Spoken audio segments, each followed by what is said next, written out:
Assalamualaikum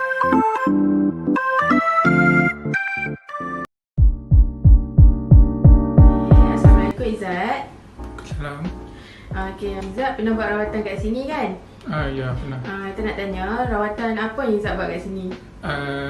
Setakat sekarang ni saya buat rawatan PRP hair treatment lah.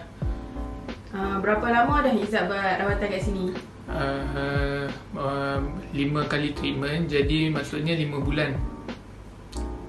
Okey, nak tanyalah, macam mana dengan rawatan hair PRP ni? Ada improvement dengan kesan kepada Izzat ni?